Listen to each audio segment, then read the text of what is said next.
हाँ जी, कैसे हो आप सब? सीए इंटर के, सॉरी सीए, आजकल सीए फाइनल का बैच तो मैं ले रहा हूँ ना, तो मुंह से बार बार सीए फाइनल निकल रहा है। हाँ जी, सीए इंटर के सभी स्टूडेंट्स, तो स्वागत है आपका रिवीजन क्लास नंबर 3 के अंदर। तो रिवीजन क्लास नंबर 1 एंड 2 के अंदर हमने बेसिक कॉन्सेप्ट्स का चैप्टर किया। आज रिवीजन क्लास नंबर 3 के अंदर हम इस चैप्टर को इसके अंजाम तक पहुंचा देंगे, और ना केवल अंजाम तक पहुंचाएंगे बल्कि इसके प्रॉब्लम एंड सॉल्यूशंस को भी टैन टैन टैन पूरा खत्म करेंगे। ठीक है जी।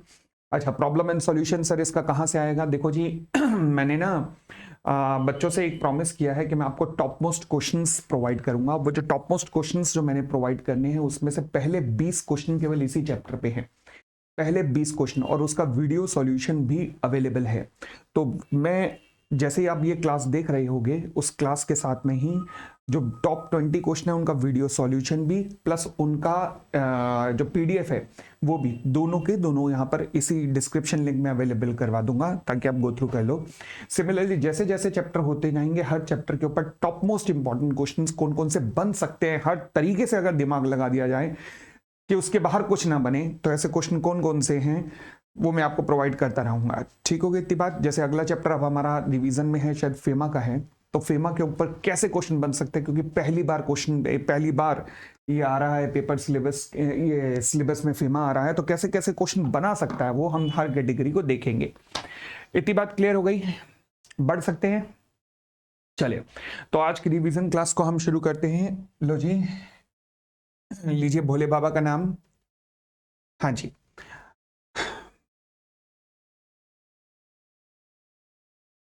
अब हम करते हैं सब other classifications of the company. अभी तक हमने बहुत सारे क्लासिफिकेशंस कर लिए थे, और जिसमें से हमने अब लास्ट डेफिनेशन की थी रिलेटेड पार्टी की। आज हम कुछ और क्लासिफिकेशन ऑफ कंपनीज पर आते हैं, जिसमें मेरे पास आज है 1% कंपनी। अगेन एग्जामिनर का one of the most favourite concept है, और रिसेंटली अब आपके सिलेबस में इसके अंदर कुछ मेजर चेंजेस भी डाले गए हैं, तो मैं कह सकता हूं कि काफी ज्यादा इंपॉर्टेंट होगा पेपर के लिए। डेफिनेशन इस चैप्टर में से सबसे ज्यादा अगर कोई चीज रेलेवेंट होगी तो वो होगी ये 1% कंपनी के कॉन्सेप्ट को पूछा जाना। चलिए 1% कंपनी, अब फाउंडेशन लेवल पे भी काफी कुछ तो पढ़ के आए हो 1% कंपनी के बारे में। इतना तो जानते हो कि 1% कंपनी का मतलब कितने मेंबर होंगे? केवल एक ही मेंबर होगा। केवल एक ही मेंबर की बात की है, डायरेक्टर की नहीं, यानी कि डायरेक्टर एक से ज्यादा हो सकते हैं, प्लीज मेक श्योर। ठीक है, तो मेंबर एक होगा, मिनिमम 1, मैक्सिमम 1। 1% कंपनी है, ठीक है जी। अब यहां पर कुछ कंपनीज रूल्स हैं जो कि रिसेंटली अमेंडेड हुए हैं 2021 के द्वारा। तो फिर अगर आप ये लाइन एज इट इज लिख पाए ना, तो इससे बेहतरीन मैं कह सकता हूं कुछ नहीं हो सकता। क्या? कंपनी इनकॉर्पोरेशन के rule 2014 as amended by the companies incorporation second amendment rule 2021। क्योंकि मैं कह रहा हूं कि बहुत इंपॉर्टेंट कॉन्सेप्ट है, तो इसलिए मैं आपको खुद कह रहा हूं कि हो सके तो इस लाइन को याद रख लेना, क्योंकि 1% कंपनी के आने के चांसेस बहुत हैं। और अगर आप इसका रेफरेंस दे के आते हैं, देखो प्रॉपर प्रेजेंटेशन की होती है गेम, पहले बताऊं प्रेजेंटेशन की गेम होती है। फॉर एग्जांपल अब आप ये सेक्शन लिख रहे हैं 1% कंपनी। अच्छा, लॉ में सेक्शन कौन सा? इसका सेक्शन 2 क्लॉज 62 है। सेक्शन 2 क्लॉज 62 इसका सेक्शन है, ठीक है। अगर साथ में आप इसका रेफरेंस लिख देते हैं, जैसे ये रूल नंबर 3 है इन रूल्स का, मतलब अगर इनका रेफरेंस लिख देते हैं, रूल नंबर 3 याद नहीं है तो भी अब अगर आप ऐसे प्रेजेंट करते हैं कि according to section 2 clause 62 of the companies act 2013 read with the companies incorporation rule 2014 as amended by the companies incorporation second amendment rule 2021। इस लाइन को प्रॉपर अंडरलाइन कर देते हैं और ये शुरुआत करते हैं। बाय गॉड, 1% लोग ही इस तरीके का प्रेजेंटेशन अफोर्ड कर सकते हैं, और 1% ही होते हैं जो 80 क्रॉस जाते हैं लॉ में। तो आप समझ रहे हो मैं क्या कहना चाह रहा हूं? ठीक है, तो जो ऐसे ऐसे कॉन्सेप्ट है वहां मैं खुद कहूंगा रूल नंबर याद करना है। चलिए अब लॉ क्या कहता है? इन रूल्स के मुताबिक कहता है जी, law with required to the formation of the 1% company. क्या कहता है रूल नंबर 3? कि पहली बात, केवल नेचुरल पर्सन ही जो कि इंडियन सिटीजन होगा, रेजिडेंट इन इंडिया इस वक्त हो या ना हो मुझे कोई मतलब नहीं है, मतलब रेजिडेंट इन इंडिया इस वक्त हो या ना हो मुझे कोई मतलब नहीं है, वो एलिजिबल है टू इनकॉर्पोरेट अ 1% कंपनी। ध्यान रखना, यानी कि आप विदेश में बैठकर भी 1% कंपनी इंडिया में खोल सकते हो। हाँ, खोल सकते हो, परंतु आपको 3 शर्तें पूरी होनी जरूरी है। पहला, आज की डेट में रेजिडेंट नहीं हो मुझे कोई मतलब नहीं है, मगर आपका इंडिया में कम से कम 120 दिन रहना जरूरी है। दूसरा, आपका इंडियन सिटीजन होना जरूरी है। तीसरा, आपका नेचुरल पर्सन होना जरूरी है। क्लियर हो गई इतनी बातें। अब जहां पर बच्चे फंसेंगे 120 दिन वाले कॉन्सेप्ट पे फंसेंगे, और 120 दिन में कहां फंसेंगे कि 120 दिन कब देखने हैं, तो ध्यान रखना कब देखने हैं।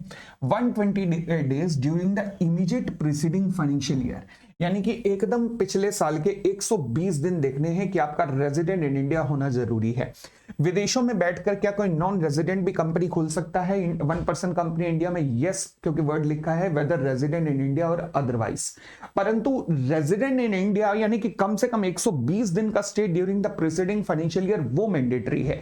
चाहे आप आज विदेश में बैठे हो, मुझे कोई फर्क नहीं है, चाहे आप नॉन रेजिडेंट हो, मुझे कोई फर्क नहीं है, मगर पिछले फाइनेंशियल ईयर में कम से कम 120 दिन आप इंडिया में जरूर रहे हो। ठीक है जी, तो कितनी कंडीशन हो गई? 3। पहला इंडियन सिटीजन, दूसरा रेजिडेंट कम से कम 120 दिन during the preceding financial year in India, और तीसरा नेचुरल पर्सन। ठीक है जी, आगे बढ़ते हैं। सिमिलरली यही व्यक्ति नॉमिनी भी हो सकता है, तो नॉमिनी बनने के लिए भी यही कंडीशन पूरी होनी जरूरी है। यस, नॉमिनी बनने के लिए भी। अच्छा, फिर उसके बाद कहता है नेचुरल पर्सन, कोई भी नेचुरल पर्सन एक से ज्यादा ओपीसी का मेंबर नहीं बनेगा और एक से ज्यादा ओपीसी का नॉमिनी भी नहीं बनेगा। तो मैं दोबारा बोल देता हूं, एक से ज्यादा ओपीसी का मेंबर नहीं बनोगे और एक से ज्यादा ओपीसी के नॉमिनी भी नहीं बनोगे। ठीक है जी, आगे बढ़ते हैं। चलिए, तो क्या यह पॉसिबल है कि मान लीजिए मिस्टर ए, अगर मान लीजिए मैं मिस्टर ए की बात करूं,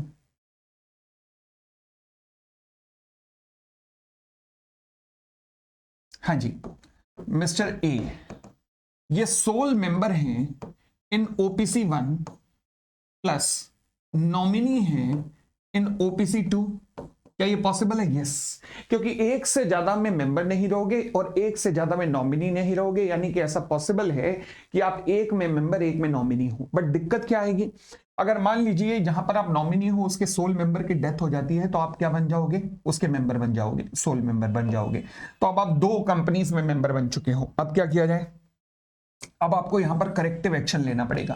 करेक्टिव एक्शन कितने दिन में लिया जाएगा? 180 डेज के अंदर। अब ये करेक्टिव एक्शन क्या हो सकता है? कुछ भी। फॉर एग्जांपल मान लीजिए दोनों कंपनीज को मर्ज कर दिया, एक को वाइंड अप कर दिया, ठीक है ना। तो इस तरीके से कोई भी करेक्टिव एक्शन हो सकता है। अपने शेयर्स उठा के एक कंपनी में बेच दिया, आपने ट्रांसफर कर दिया किसी और को, तो कुछ भी इस तरीके का एक्शन हो सकता है।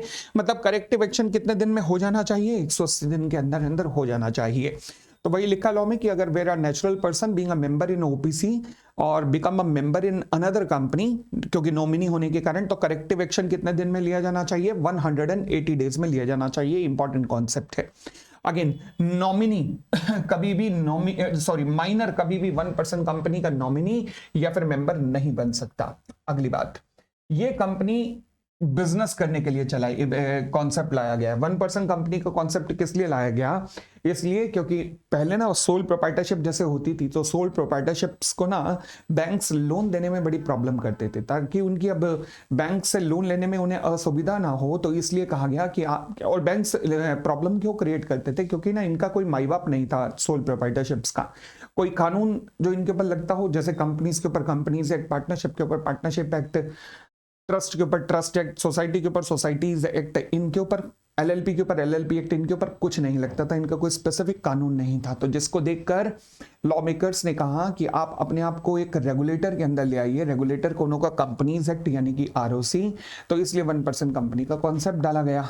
अब भाई साहब दिक्कत तो थी लोन लेने में, यानी कि बिजनेस कर रही थी। अब अगर आपका ऑब्जेक्टिव बिजनेस करना नहीं है तो फिर आप 1% कंपनी नहीं बन सकते। यानी कि अगर आप सेक्शन 8 कंपनी है, मतलब चैरिटेबल ऑब्जेक्ट के लिए बनाए गए हो, तो 1% कंपनी मत बनाना। सिमिलरली हम आपको नॉन बैंकिंग फाइनेंस कंपनीज की फॉर्म में, यानी कि लोन देना, लोन लेना, इस तरीके के धंधे हम आपको नहीं करने देंगे। क्यों? क्योंकि इनके ऊपर आरबीआई की गाइडलाइंस लगती हैं और डिटेल गाइडलाइंस होती हैं। तो ये आपके ऊपर ये आपके ऊपर नहीं लगेंगी, मतलब आप ये वाला काम नहीं कर सकते हैं। ठीक हो गई इतनी बात। और आगे बढ़ते हैं। Withdrawal of the consent by the nominee. क्या ये पॉसिबल है कि कोई भी नॉमिनी अपनी कंसेंट अगर विड्रॉ करना चाहता है, कल को ओपीसी में एक नॉमिनी कहता है जी मैं आगे कंटिन्यू नहीं रहना चाहता, ये सब नया पोर्शन है जो अब रिसेंटली ऐड हुआ है May 24 के लिए, ध्यान रखना। क्या ये पॉसिबल है? यस। उस नॉमिनी को क्या करना पड़ेगा? उसे नोटिस जारी करना पड़ेगा। उस नॉमिनी को विड्रॉ का अपना नोटिस जारी करना पड़ेगा राइटिंग के अंदर। किसको देना पड़ेगा? दो लोगों को, पहला सोल मेंबर को भी एंड दूसरा 1% कंपनी को भी। तो दोनों को नोटिस जारी करना पड़ेगा किस बात का कि मैं अपनी कंसेंट जो है विड्रॉ करना चाहता हूं, मैं नॉमिनी नहीं रहना चाहता।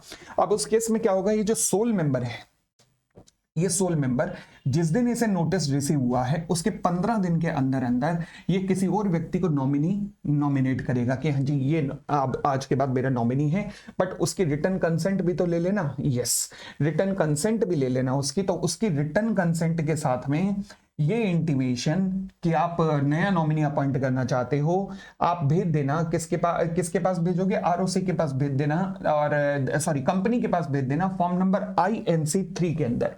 INC3 के अंदर किसको भेज दोगे? अपनी OPC को भेज दोगे। सोल मेंबर ये क्या कि वो किसी और को बनाना चाहता है, प्लस उसका रिटर्न कंसेंट जिसको ये बनाना चाहता है OPC के नाम भेज देगा फॉर्म नंबर INC3 के अंदर, और OPC आगे इसे ROC के पास भेज देगी। इतनी बात क्लियर हो गई? चलिए आगे। अब यहां पर एक रेलेवेंट पॉइंट ये है कि देखो जी, अगर नॉमिनी का चेंज हो रहा है, फॉर एग्जांपल रामलाल से श्यामलाल नॉमिनी हो रहा है, तो whether this would amount to the change in the memorandum of the company, the answer is no. Even though nominee का नाम मेमोरेंडम में लिखा जाता है, बट बावजूद इसके कि वो अपनी कंसेंट विड्रॉ कर रहा है और आप नए व्यक्ति को अपॉइंट कर रहे हैं, इसे change in the memorandum of association नहीं माना जाएगा। ठीक हो गई इतनी बात? तो पढ़िएगा, any such change shall not be deemed to an alteration of the memorandum of association। अच्छा क्यों? क्योंकि देखो मेमोरेंडम तो कुछ एक केसेस में ही ऑल्ट्रेशन हो सकता है, वो केसेस हमने सब लिखे हुए हैं। For example alteration in the name clause, alteration in the object clause, alteration in the registered office clause, तो उनमें ये क्लॉज को भी जगह नहीं दी गई है लॉ मेकर्स के द्वारा। आगे बढ़ते हैं। फिर replacing nominee with another person, ऐसा पॉसिबल है कि आप खुद भी चाहें कि मान लीजिए कि आप नॉमिनी जो जिसको भी आपने नॉमिनी बनाया है आप उसको कंटिन्यू नहीं करना चाहते, आप उसकी जगह पर किसी और को नॉमिनी अपॉइंट करना चाहते हैं। क्या ये पॉसिबल है? Yes, very much possible. अच्छा, इसके लिए आपको क्या करना पड़ेगा? इसके लिए आपको अगेन फॉर्म नंबर कौन सा भरना पड़ेगा? INC3। दोबारा फॉर्म कौन सा है? INC3। अच्छा, अगली बात, क्या उस व्यक्ति की भी रिटर्न कंसेंट जरूरी है? बिना रिटर्न कंसेंट के तो हो ही नहीं सकता। तो जिस भी व्यक्ति को आप अपॉइंट करना चाहते हो तो उसकी रिटर्न कंसेंट होनी चाहिए, prior consent of such another person. बिल्कुल सेम पहले वे जैसे चल रहा है, फॉर्म नंबर INC3 प्लस उसकी रिटर्न कंसेंट होनी चाहिए। ठीक है, और उठा के INC3 उठाकर आप भेज दीजिए। तो मेंबर में change the name of company at any time, किसी भी रीजन से, चाहे वो एग्जिस्टिंग नॉमिनी की डेथ हो जाए, इनकैपेसिटी हो जाए, किसी भी वजह से, मान लीजिए आपकी पुरानी गर्लफ्रेंड थी, वो अब आपको वो गर्लफ्रेंड नहीं कंटिन्यू करनी, तो आप फिर ऐसा कर सकते हो, तो कोई दिक्कत नहीं है। आप रिटर्न कंसेंट नए वाले की प्राप्त कीजिए और फॉर्म नंबर INC3 भरकर जमा करा दीजिए। किसको जमा कराएंगे? अगेन कंपनी को जमा कराएंगे, कंपनी आगे जमा कराएगी। ठीक है ना? अच्छा, यहां वर्ड लिखा हुआ है प्रायर इंटीमेशन।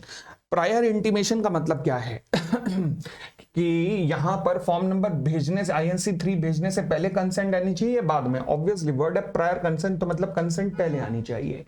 ठीक हो गई इतनी बात? और आगे बढ़ते हैं।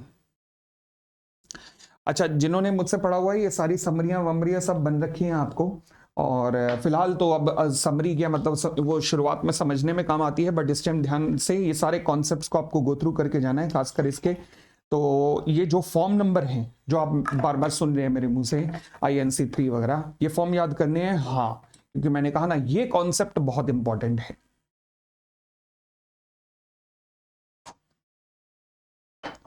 इसकी फ्रीक्वेंसी बहुत ज्यादा है पेपर के लिए, और इस पूरे चैप्टर में सबसे ज्यादा वेटेज में यही आता है।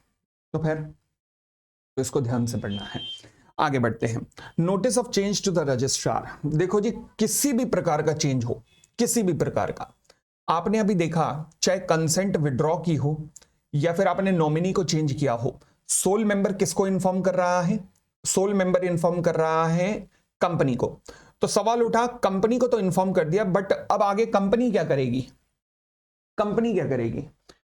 कंपनी क्या करेगी?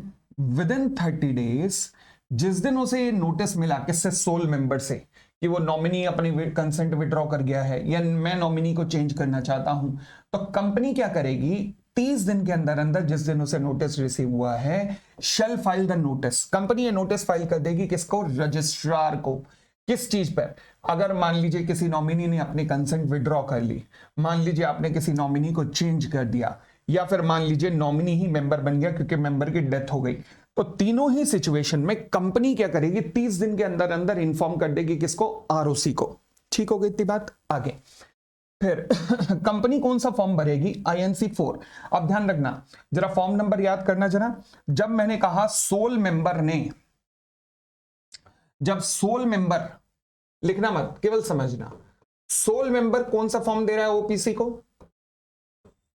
सोल मेंबर ओपीसी को फॉर्म दे रहा है आईएनसी 3।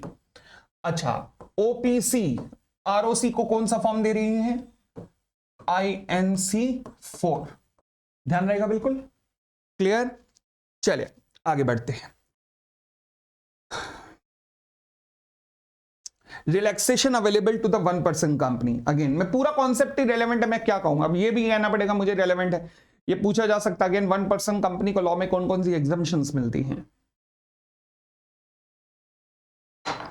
हाँ जी, तो कौन कौन सी एग्जम्पशन है 1% कंपनी के लिए, तो देखिएगा ये ना रिस्पेक्टिव सेक्शंस पे अगर आप जाके देखोगे तो हम पढ़ते जाएंगे रिस्पेक्टिव सेक्शन पे। जैसे अभी तक हमने एक सेक्शन पढ़ लिया रिवीजन के अंदर, फाइनेंशियल स्टेटमेंट का सेक्शन 2 क्लॉज 40।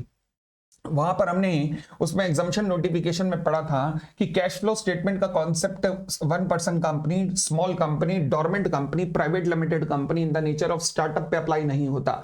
तो क्योंकि 1% कंपनी को एग्जम्पशन है तो यहां लिख दी गया ठीक है ना। सिमिलरली हम एनुअल रिटर्न का सेक्शन पढ़ेंगे, सेक्शन 92, जो कहेगा एनुअल रिटर्न जो सेक्शन 92 के अंदर सबमिट होनी है can be signed by the director and not necessarily by a company secretary. And जबकि नॉर्मली कंपनी के अंदर क्या होगा कि जो भी एनुअल रिटर्न है उसे साइन करने का काम कौन करेगा, director plus company secretary. But यहां पर कौन करेगा, डायरेक्टर अगर साइन कर रहा है तो कंपनी सेक्रेटरी के साइन करने की जरूरत नहीं है। ये भी एक एग्जम्पशन है किसको, प्राइवेट लिमिटेड कंपनी को। फिर सेक्शन 134 बोर्ड रिपोर्ट, वहां पे भी एक एग्जम्पशन है। वो क्या कि देखो जी, वैसे तो 134 के अंदर बोर्ड रिपोर्ट को जब भी साइन किया, ऑडिटेड फाइनेंशियल स्टेटमेंट को जब भी साइन किया जाता है तो साइन कौन करता है, या तो चेयरपर्सन साइन करता है या फिर कम से कम 2 डायरेक्टर साइन करते हैं। इसके अलावा सीएफओ, सीएस ये लोग साइन करते हैं। बट अगर मैं बात करूं 1% कंपनी की, तो 1% कंपनी में किसे साइन करना है, केवल 1 director will sign the audited financial statement. तो 134 में भी इन्हें यहां एग्जम्पशन है। दूसरी बात, यहां पर इन्हें एनुअल जनरल मीटिंग को होल्ड करने से भी एग्जम्पशन है। अंडर सेक्शन 96 के अंदर भी इन्हें एग्जम्पशन दी गई है, मतलब they are not required to hold the AGM. Section 122 भी इस बारे में बात करेगा आगे चलकर। फिर उसके बाद इन्हें 173 के अंदर भी एग्जम्पशन है। 173 क्या है, बोर्ड मीटिंग का, जो आपके सिलेबस में नहीं है, बट 173 बोर्ड मीटिंग की बात करता है, तो वहां पर भी एग्जम्पशन इन्हें दे रखी है। अब वहां पर क्या होता है, 173 कहता है कि हर क्वार्टर के खत्म होने के बाद ना आपको एक बोर्ड मीटिंग कंडक्ट करनी है। हर क्वार्टर को खत्म होने के बाद आपको बोर्ड मीटिंग कंडक्ट करनी है। लगभग 4 मीटिंग होनी चाहिए आपकी, कम से कम 4 मीटिंग होनी चाहिए एक साल के अंदर। ये कौन लिखता है, सेक्शन 173 कहता है। बट 1% कंपनी को यहाँ एग्जम्पशन है। वो क्या कहता है कि 1% कंपनी को केवल 1 बोर्ड मीटिंग हेल्ड करनी है 6 महीने के अंदर ऑफ अ कैलेंडर मंथ, यानी कि पूरे साल में 2 बोर्ड मीटिंग। नॉर्मल कंपनी को 4 और इन कंपनीज को केवल 2 बोर्ड मीटिंग हेल्ड करनी है 6 महीने में 1। फिर 137 में भी एग्जम्पशन है। 137 की बात करूं तो क्या कहते हैं कि एजीएम खत्म होने के बाद 30 दिन के अंदर आपको आपके फाइनेंशियल स्टेटमेंट जो है वो आरओसी को फाइल करनी पड़ती है। ये 137 कहता है। अब यहां पर इनको एजीएम तो करनी नहीं है ओपीसी को, तो ये तो दिक्कत आ गई। तो फिर ये कैसे फाइनेंशियल स्टेटमेंट फाइल करेंगे और क्या ये फाइनेंशियल स्टेटमेंट बनाएंगे? हाँ, फाइनेंशियल स्टेटमेंट बनाएंगे ना, कैश फ्लो स्टेटमेंट नहीं होगी उसमें, बाकी तो पूरी फाइनेंशियल स्टेटमेंट सेक्शन 2 क्लॉज 40 पूरा एप्लीकेबल है इनके ऊपर। तो फाइनेंशियल स्टेटमेंट बनाकर ये कब सबमिट करेंगे? अब एजीएम का कॉन्सेप्ट तो है नहीं, तो फिर इनके लिए लिख दिया गया end of the financial year. तो यानी कि फाइनेंशियल ईयर खत्म होने के बाद आपको 30 दिन के अंदर अंदर, फाइनेंशियल ईयर खत्म होने के बाद 30 दिन के अंदर अंदर आपको आपकी फाइनेंशियल स्टेटमेंट फाइल करनी है किसको? आरओसी को। क्लियर हो गई इतनी बात? और आगे बढ़े, चलिए मेरा अब अगला कॉन्सेप्ट आता है स्मॉल कंपनी। ये भी एग्जामिनर का एक one of the most favourite concept रहा है over a period of time, परंतु मैं यही कहूंगा कि 1% कंपनी अगेन सबसे ज्यादा इंपॉर्टेंट है और स्मॉल कंपनी भी इंपॉर्टेंट है। सेक्शन 2 क्लॉज 85 ध्यान रखना। आधे बच्चे तो इसी कंफ्यूजन में भटक रहे हैं अभी भी कि sir paid up capital, paid up capital, paid up capital, turnover, turnover, turnover. Study material में 50 लाख लिखा है, अब क्या करें हम, 4 करोड़ है, 40 करोड़ है, क्या करें? अरे भैया चेंज हो चुका है, स्टडी मटेरियल ने चेंज नहीं किया होगा, चिंता मत करो, चेंज हो चुका है। और ये सीए इंस्टीट्यूट ने भी मान लिया है सब में कि चेंज हो चुका है, मगर स्टडी मटेरियल में रह गया होगा और क्या। चलिए सेक्शन 2 क्लॉज 85 स्मॉल कंपनी की बात करते हुए क्या कहता है, कहता है स्मॉल कंपनी वो है जिन जो 3 शर्तें पूरी करती हैं। अच्छा कौन सी? पहला, ये अदर देन पब्लिक कंपनी होंगी, मतलब ये प्राइवेट लिमिटेड कंपनी होंगी। दूसरा, इनकी पेड अप कैपिटल की बात करूं तो पेड अप कैपिटल कितनी होंगी, which does not exceed 4 crore रुपए, जो कि 4 करोड़ से ज्यादा नहीं होनी चाहिए, और इनकी टर्नओवर 40 करोड़ रुपए से ज्यादा नहीं होनी चाहिए, ठीक है ना। अब 4 करोड़ के आगे भी लिखा है, 40 करोड़ के आगे भी लिखा है, क्या एक सेम लाइन, और सच हायर अमाउंट एज में बी प्रेस्क्राइब्ड, और सच हायर अमाउंट एज में बी प्रेस्क्राइब्ड, यानी कि 4 करोड़ की लिमिट को बढ़ाया जा सकता है। अच्छा 50 लाख से 4 करोड़ तक भी तो बढ़ाया ही है ना। हाँ, किसने बढ़ाया होगा? सरकार ने बढ़ाया होगा, क्योंकि इस 4 करोड़ की लिमिट को बढ़ाया जा सकता है। कौन बढ़ा सकता है? Central government. परंतु सेंट्रल गवर्नमेंट बढ़ा बढ़ा के कितने तक ले जा सकती है? 10 करोड़ तक, यानी कि 4 करोड़ से 10 करोड़ तक सेंट्रल गवर्नमेंट बढ़ा सकती है। और 10 करोड़ से ऊपर अगर करना चाहते हो तो पार्लियामेंट की अप्रूवल चाहिए। सिमिलरली हाँ, 40 करोड़ की टर्नओवर को बढ़ाकर कब तक ले जा सकते हो? 100 करोड़ तक सेंट्रल गवर्नमेंट ले जा सकती है। और 100 करोड़ से ऊपर लेके जाना है तो किसकी अप्रूवल चाहिए आपको? पार्लियामेंट की अप्रूवल चाहिए। चलिए फिर आते हैं एक्सेप्शंस पर। एक्सेप्शंस, ये कहते हैं जी this section shall not apply to, हाँ जी ये सेक्शन अप्लाई नहीं होगा होल्डिंग कंपनी और सब्सिडरी कंपनीज के ऊपर, सेक्शन 8 कंपनीज के ऊपर, सिमिलरली किसी कंपनी या बॉडी कॉर्पोरेट जिसे कि एक स्पेशल एक्ट के अंदर गवर्न किया जाता है उसके ऊपर भी। तो ये सेक्शन अप्लाई नहीं होगा किसके ऊपर? होल्डिंग सब्सिडरी के ऊपर, कंपनी अंडर सेक्शन 8 के ऊपर, या फिर कंपनी और body corporate governed by any special act के ऊपर।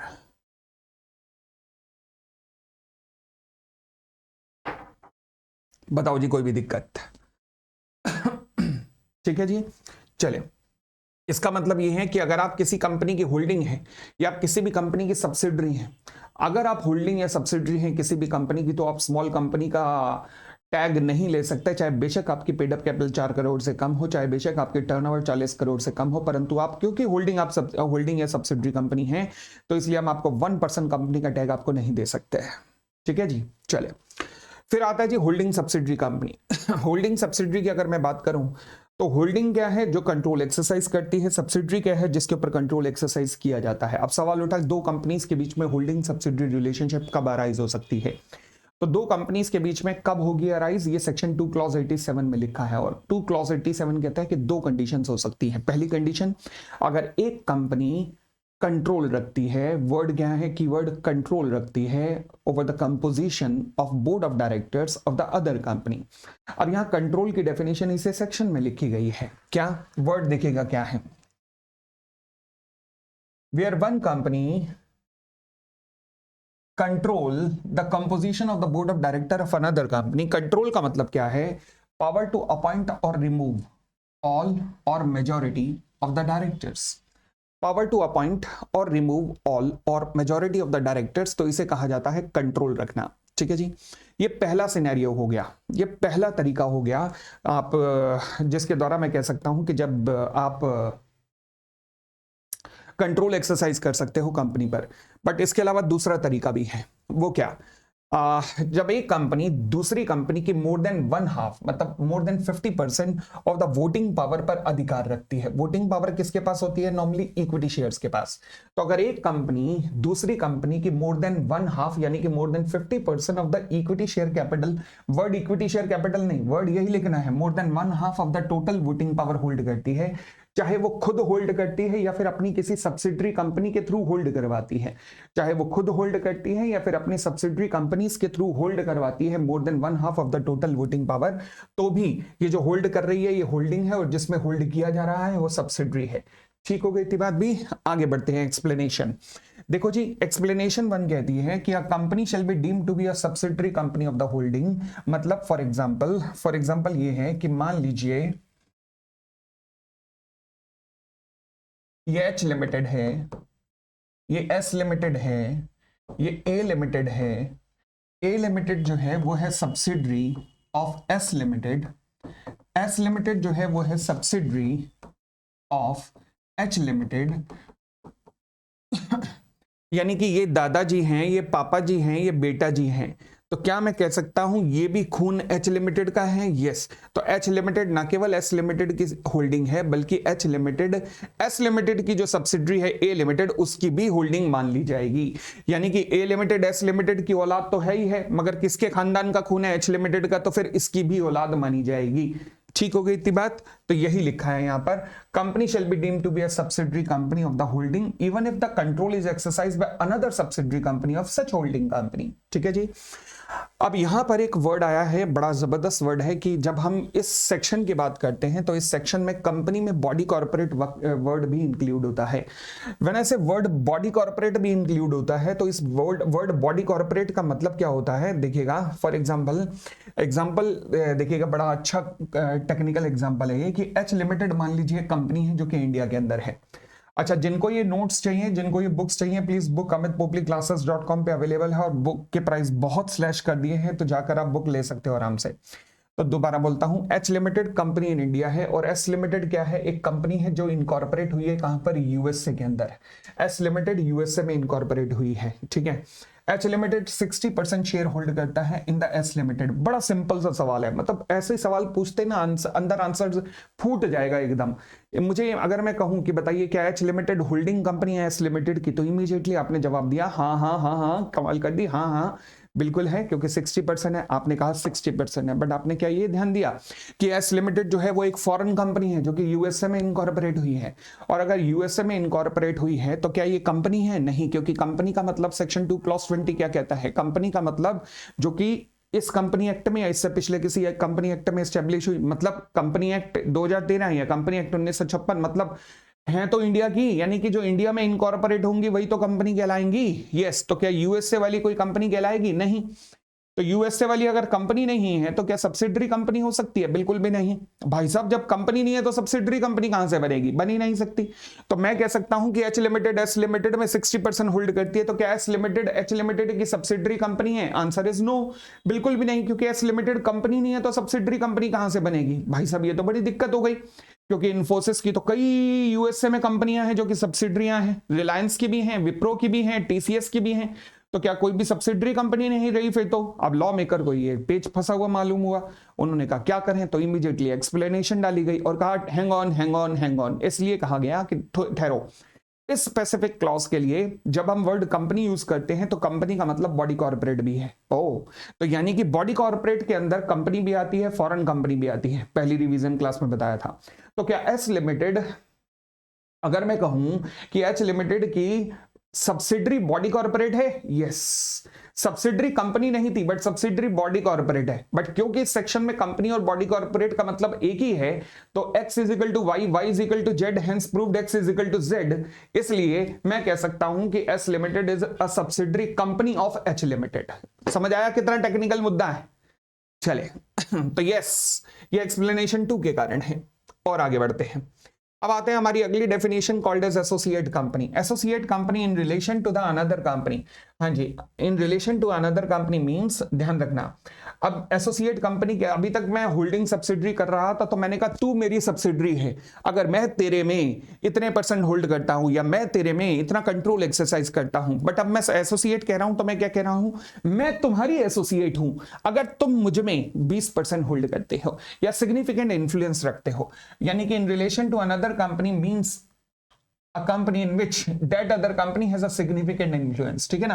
अब ये जो that other company है, ये जो significant influence exercise कर रही है, इस कंपनी को अपन लोग क्या कहते हैं? सेक्शन 2 क्लॉज 76 की डेफिनेशन में मैंने बताया था रिलेटेड पार्टी में, हालांकि यहां पे तो नाम नहीं लिखा हुआ सेक्शन 2 क्लॉज 6 में, बट रिलेटेड पार्टी की डेफिनेशन में मैंने बताया था, इसे हम कहते हैं इन्वेस्टिंग कंपनी। ठीक है जी। तो एसोसिएट कंपनी कौन है? जिसमें एक investing company significant influence exercise करती है, बट ध्यान रखना एसोसिएट कंपनी में सब्सिडरी कंपनी नहीं आएगी, यानी कि अगर आप किसी कंपनी की सब्सिडरी कंपनी हो तो आप एसोसिएट नहीं रह जाओगे। दूसरी बात, इसमें जॉइंट वेंचर इंक्लूड होगा, इसमें जॉइंट वेंचर इंक्लूड होगा, जॉइंट वेंचर इंक्लूड होगा। ठीक है जी।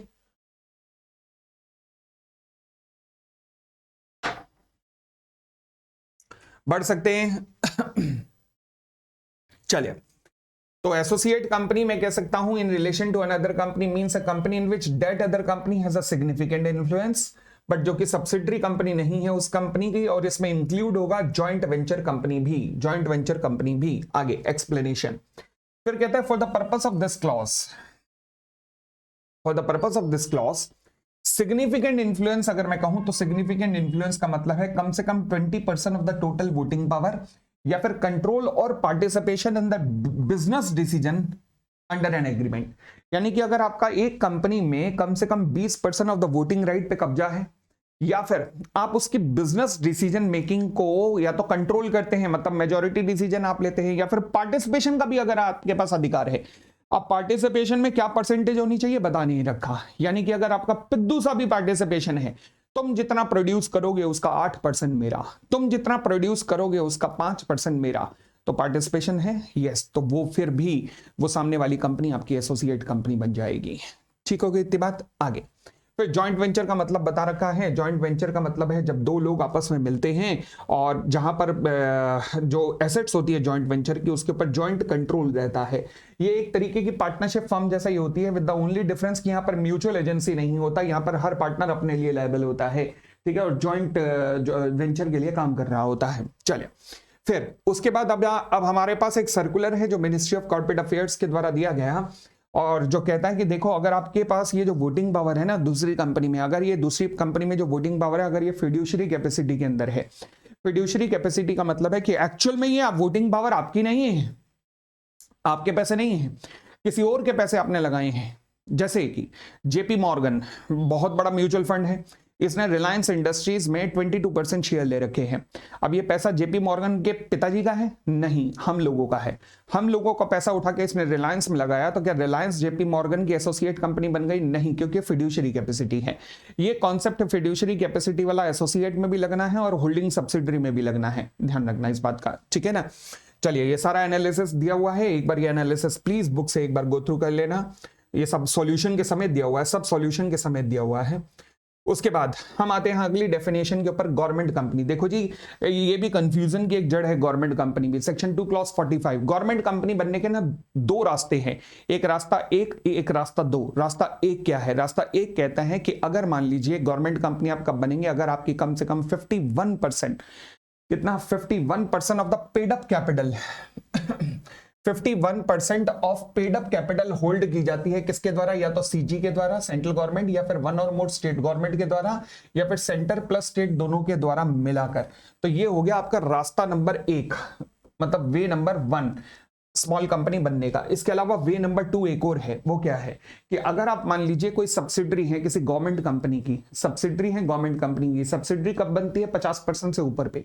तो यानी कि अगर आप गवर्नमेंट का कोई गवर्नमेंट कंपनी आपके अंदर 50.01% होल्ड करती है तो भी आप गवर्नमेंट कंपनी बन जाएंगे। वहां 51 नहीं देखना, वहां केवल सब्सिडरी का कॉन्सेप्ट देखना है, क्योंकि ये रास्ता नंबर 2 है। तो दो रास्ते हैं गवर्नमेंट कंपनी बनने के, क्लियर। उसके बाद ये जो हमने पेड अप शेयर कैपिटल देखा ना, ये पेड अप शेयर कैपिटल नहीं, ये टोटल वोटिंग पावर देखा जाएगा उस कंपनी में जहां पर जिस कंपनी ने डिफरेंशियल वोटिंग राइट वाले इक्विटी शेयर्स इशू किए होंगे। यानी कि अगर कोई ऐसी कंपनी है जिसने डिफरेंशियल वोटिंग राइट्स वाले इक्विटी शेयर्स इशू किए हैं तो वहां पर पेड अप कैपिटल नहीं देखी जाएगी, वहां पर टोटल वोटिंग पावर देखी जाएगी 51% निकालने के लिए। ओके उसके बाद फॉरेन कंपनी। अच्छा ये जो डिफरेंशियल वोटिंग राइट वाले मैंने जो बताए, प्लीज कॉपी में एक एग्जांपल कराया हुआ है, वो एग्जांपल गो थ्रू कर लेना। वोटिंग पावर जब करके बना के दिखाई थी आपको, गड़बड़ मत कर देना पेपर में। ये वो पॉइंट है जो अभी तक पेपर में आया नहीं है, तो ध्यान रखना। डिफरेंशियल इक्विटी जब भी होगा तो वोटिंग पावर देखनी है, पेड अप कैपिटल नहीं। नेक्स्ट कॉन्सेप्ट पे आते हैं, फॉरेन कंपनी। फॉरेन कंपनी हालांकि बहुत डिटेल में चैप्टर अब आपके सिलेबस में है, वहां जाकर भी पढ़ेंगे, बट फिलहाल फॉरेन कंपनी एक ऐसी कंपनी है जो 3 शर्तें पूरी करेगी। पहली शर्त क्या है? जिसका इनकॉर्पोरेशन विदेशों में हुआ है। दूसरी शर्त क्या है? जिसका प्लेस ऑफ बिजनेस इंडिया में है। प्लेस ऑफ बिजनेस इंडिया में है, चाहे खुद हो या एजेंट के थ्रू हो, चाहे फिजिकली हो या इलेक्ट्रॉनिक मोड में हो, एंड जो बिजनेस एक्टिविटी इंडिया में चला रही है, यानी कि जिसकी कोई बिजनेस एक्टिविटी इंडिया के अंदर है। तो तीनों शर्तें पूरी होनी चाहिए। पहला इनकॉर्पोरेशन विदेशों में, incorporated outside India, plus place of business India में, चाहे खुद हो या एजेंट के थ्रू हो, चाहे खुद हो या फिर एजेंट के थ्रू हो, चाहे फिजिकली हो या फिर इलेक्ट्रॉनिक मोड के थ्रू हो, एंड जो कोई बिजनेस एक्टिविटी इंडिया में चला रही है, जो कोई बिजनेस एक्टिविटी इंडिया में चला रही है। चलिए, तो ये 3 शर्तें पूरी करनी पड़ेंगी, ठीक है। हम डिटेल में पढ़ेंगे जब इसे फॉरेन कंपनी के चैप्टर पे आएंगे, बट फिलहाल एक और सेक्शन पे आता हूं, सेक्शन 8। इस बार के नए स्टडी मटेरियल में सेक्शन 8 के ऊपर भी उसने मतलब जम के दिल दिया है, मतलब जम के कॉन्सेप्ट और कंटेंट दिया है सेक्शन 8 कंपनीज के ऊपर भी। तो मैं कह सकता हूं कि अगेन वो चाह रहा है कि आप इस कॉन्सेप्ट को जरूर पढ़ के जाएं। ओके, वैसे अभी तक हम जानते हैं, क्या जानते हैं कि सेक्शन 8 कंपनीज वो कंपनीज होती हैं जो किस लिए बनाई जाती हैं, for the promotion of the art, science, commerce, religion, reason and sports activities, इन सब के लिए बनाई जाती हैं। ओके, तो वो तो पैरा वही है कि मतलब ये कंपनियां किस लिए बनाई जाती हैं, ये कंपनियां बनाई जाती हैं ऐसे ऑब्जेक्ट्स के लिए बनाई जाती हैं। और एक और बात ध्यान रखना, ये जो भी पैसा कमाती हैं उसमें जो प्रॉफिट होता है, ये अपने प्रॉफिट को शेयर होल्डर को कभी डिविडेंड के रूप में नहीं देंगी। ध्यान रखना, वर्ड है प्रोहिबिट। प्रोहिबिट मतलब सख्त मना है, हो ही नहीं सकता कि ये डिविडेंड दे दें। इन्हें अपने प्रॉफिट को अपने ही ऑब्जेक्ट के प्रमोशन के लिए लगाना पड़ता है, ठीक है जी। अब इन कंपनीज के इनकॉर्पोरेशन का प्रोसीजर क्या है, तो प्रोसीजर में स्टेप नंबर 1 है कि सबसे पहले ये सेंट्रल गवर्नमेंट को अप्लाई करती हैं। सेंट्रल गवर्नमेंट कोई अपना प्रोजेक्ट दिखाती हैं और लाइसेंस लेके आती हैं। अब सेंट्रल गवर्नमेंट को प्रोजेक्ट दिखाया, प्रोजेक्ट में क्या दिखाएंगे कि देखो सेंट्रल गवर्नमेंट हम ऐसे चैरिटेबल स्कूल खोलेंगे, हम इस तरीके से चैरिटेबल हॉस्पिटल खोलेंगे। सेंट्रल गवर्नमेंट इनके उद्देश्य को देखकर करेगी वाह वाह वाह वाह, मजा आ गया, मजा आ गया, मजा आ गया। अब सेंट्रल गवर्नमेंट इन्हें क्या कहेगी, जाओ तुम्हें इनकम टैक्स से एग्जम्पशन दी, जाओ तुम्हें हमने फ्री लैंड दी, जाओ हमने तुम्हें फ्री इलेक्ट्रिसिटी दी।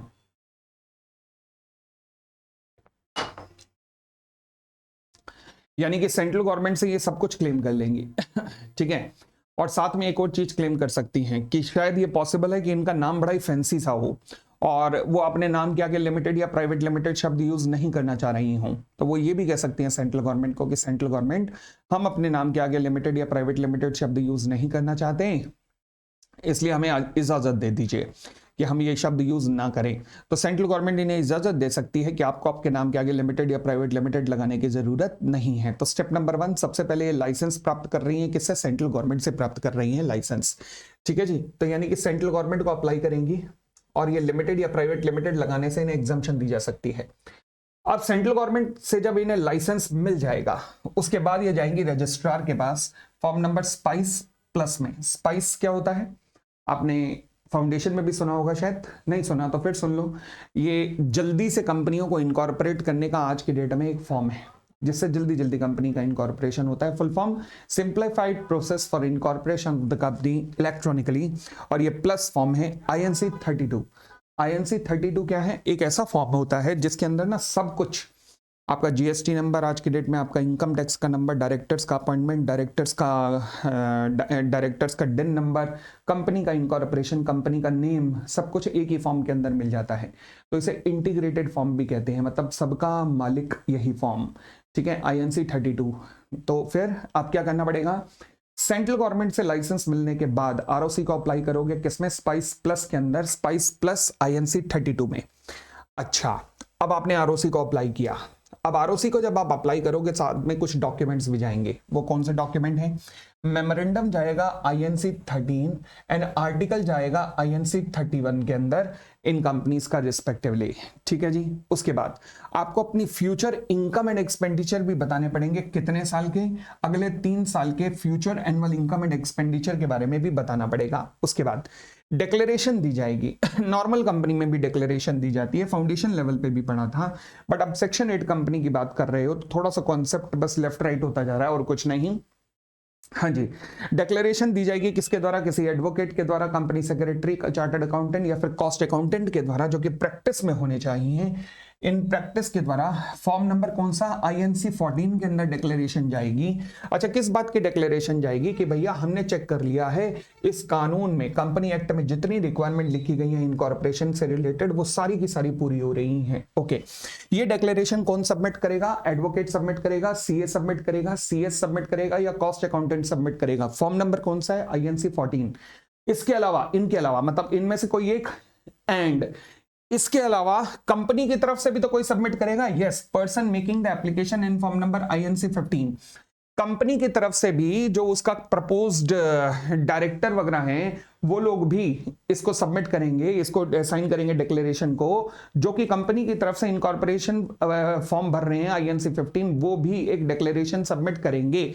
अच्छा, किस बात की डिक्लेरेशन है? पहली बात कि हमने मेमोरेंडम एंड आर्टिकल बनाते हुए इस बात का ध्यान रखा है कि हम एक सेक्शन 8 कंपनी बना रहे हैं, प्लस हमने चेक कर लिया है कि सभी के सभी एक्ट प्लस इन एक्ट के अंदर लिखे गए सभी के सभी रूल्स जो कि सेक्शन 8 की इनकॉर्पोरेशन से रिलेटेड है, उन सब का हमने पूरा का पूरा कंप्लायंस चेक कर लिया है। ये डिक्लेरेशन दी जाएगी इन दोनों तरीके के महानुभावों के द्वारा।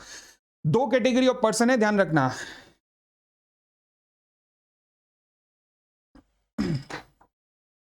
कौन कौन से? पहला एडवोकेट, CA, CS, CMA जो कि इन प्रैक्टिस हैं, और दूसरा वो व्यक्ति जो कि डिक्लेरेशन दे रहे हैं कंपनी की तरफ से, कंपनी की तरफ से उसके डायरेक्टर्स वगैरह। ठीक है, अगला ये पॉइंट बहुत ही इंपॉर्टेंट है पेपर के लिए, बहुत इंपॉर्टेंट कैटेगरी के अंदर आता है। क्या सेक्शन 8 कंपनी अपने मेमोरेंडम या आर्टिकल को ऑल्टरेशन कर सकती है? हाँ, कर तो सकती है, परंतु करने से पहले आपको सेंट्रल गवर्नमेंट की परमिशन लेनी पड़ेगी, जो कि पावर आज के डेट में सेंट्रल गवर्नमेंट ने डेलीगेट कर दी है रीजनल डायरेक्टर को। अगर आप अपने मेमोरेंडम को ऑल्टर करना चाहते हो, या फिर सेंट्रल गवर्नमेंट की परमिशन लेनी पड़ेगी, जो पावर डेलीगेट कर दी गई है ROC को for the alteration of its article. आपने ऐसे ही लिखना है please, central government power delegated to RD now, regional director now, central government power delegated to ROC now for the alteration of article. ठीक है, आगे फिर आता है conversion of any other type of company. क्या ये पॉसिबल है कि ये भी नया कॉन्सेप्ट का ध्यान रखना, क्या ये पॉसिबल है कि आप सेक्शन 8 कंपनीज अपना जिस ऑब्जेक्ट के लिए बनी थी उस ऑब्जेक्ट को छोड़कर कोई और कंपनी बनना चाहे, फॉर एग्जांपल कोई और अदर प्राइवेट लिमिटेड या पब्लिक कंपनी में कन्वर्ट होना चाहे, लॉ कहता है हाँ हम प्रोसीजर देते हैं। प्रोसीजर कहां दिया हुआ है? Rule number 21 and rule number 22 of the companies incorporation rule 2014 के अंदर दिया गया है। तो अगर आप ऐसा करना चाहते हो तो क्या करना पड़ेगा? सबसे पहले तो स्पेशल रेजोल्यूशन पास करो। हाँ जी, ये एक तरीके का स्पेशल बिजनेस है, सेक्शन 102 के अंदर पढ़ेंगे, स्पेशल बिजनेस है। तो स्पेशल बिजनेस होने के कारण इसके लिए एक एक्सप्लेनेटरी स्टेटमेंट जानी जरूरी है, जिसमें आप पूरा रीजन एक्सप्लेन करोगे कि हम ये चेंज क्यों करना चाह रहे हैं। तो एक्सप्लेनेटरी स्टेटमेंट जिसके अंदर रीजन ऑफ सच कन्वर्जन दिया जाएगा। उसके बाद आप एक फॉर्म फाइल करोगे INC 18। ऊपर जो फॉर्म नंबर लिखे गए थे ना 14 वगैरह, उनको याद मत करना, आपको जो याद रखना है वो है फॉर्म नंबर ऊपर स्पाइस प्लस INC 32, मेमोरेंडम का फॉर्म याद करना है और आर्टिकल का फॉर्म याद करना है, 3। ठीक है, इसके बाद ये वाला फॉर्म जरूर याद करना है आपको, फॉर्म नंबर INC 18। INC 18 ये फाइल करना पड़ता है आपको, किस लिए? एप्लीकेशन के लिए। किसके पास लेके जाना पड़ेगा? रीजनल डायरेक्टर के पास। तो रीजनल डायरेक्टर के पास जब भी आप एप्लीकेशन लेके जाएंगे तो उनको बताएंगे कि देखो हमारे मेंबर्स की अप्रूवल आ चुकी है, यानी कि स्पेशल रेजोल्यूशन हमने पास कर दिया है। उसके बाद जो नोटिस आपने भेजा था मीटिंग का, जिसमें मेंबर से अप्रूवल ली है, वो नोटिस की कॉपी भी लगाइएगा। तीसरा, जो आपने एक्सप्लेनेटरी स्टेटमेंट मेंबर्स को भेजी, जिसमें आपने बताया है कि हम क्यों ऐसा करना चाह रहे हैं, वो एक्सप्लेनेटरी स्टेटमेंट भी लगाइए। तो रीजनल डायरेक्टर को एप्लीकेशन कन्वर्जन के लिए कहा जाएगी? INC 18 के अंदर जाएगी, साथ में SR plus notice plus explanatory statement सब लगेगा। ठीक है जी, और आगे बढ़े। इसके अलावा आपको एक प्रूफ दिखाना पड़ेगा। प्रूफ कैसा? कि आपने रजिस्टर्ड पोस्ट की है। किसे की है? इनकम टैक्स डिपार्टमेंट को, क्योंकि इनकम टैक्स डिपार्टमेंट आपको 80G के अंदर एग्जम्पशन देता होगा सेक्शन 8 कंपनीज को। तो आपको बताना पड़ेगा कि हमने इनकम टैक्स, क्योंकि आप टैक्स नहीं देते थे, तो आपको रजिस्टर्ड पोस्ट के द्वारा बताना पड़ेगा, नोटिस दिखाना पड़ेगा कि देखो हमने chief commissioner of income tax को एक नोटिस भेजा है, या हमने इनकम टैक्स ऑफिसर को एक नोटिस भेजा है, हमने चैरिटी कमिश्नर, ये चैरिटी कमिश्नर कौन होते हैं? जैसे रजिस्ट्रार ऑफ पार्टनरशिप्स होते हैं ना, उन्हीं को एक ये काम भी दिया हो गया है कि चैरिटी कमिश्नर, मतलब सेक्शन 8 कंपनीज को ये रेगुलेट करने का काम करते हैं ये व्यक्ति। हमने चैरिटी कमिश्नर को भी नोटिस भेज दिया है कि हम कन्वर्ट हो रहे हैं। हमने स्टेट के चीफ सेक्रेटरी को भी नोटिस भेज दिया है कि हम कन्वर्ट कर रहे हैं अपने आप को। हम इन सबको नोटिस भेज चुके हैं और इस नोटिस को भेजने का जो एक्नॉलेजमेंट, जो सबूत है वो क्या होगा कि आपने नोटिस सर्व किया रजिस्टर्ड पोस्ट के थ्रू, तो उसका जो सबूत है वो साथ में अटैच करना पड़ेगा। और इनके साथ में कोई भी और ऑर्गेनाइजेशन या डिपार्टमेंट जो कि सेंट्रल गवर्नमेंट या स्टेट गवर्नमेंट का है, जिसके ज्यूरिसडिक्शन में कंपनी काम करती है। फॉर एग्जाम्पल अगर मान लीजिए कंपनी काम करती है खादी उद्योग के अंदर, तो जो भी मंत्रालय इनके अंडर आता है खादी ग्राम उद्योग के अंदर, तो वो कंपनी काम करती है स्पोर्ट्स एक्टिविटीज को बढ़ावा देने का, तो फिर जो भी स्पोर्ट्स का मिनिस्ट्री है वो उन सबको भी नोटिस देना पड़ेगा।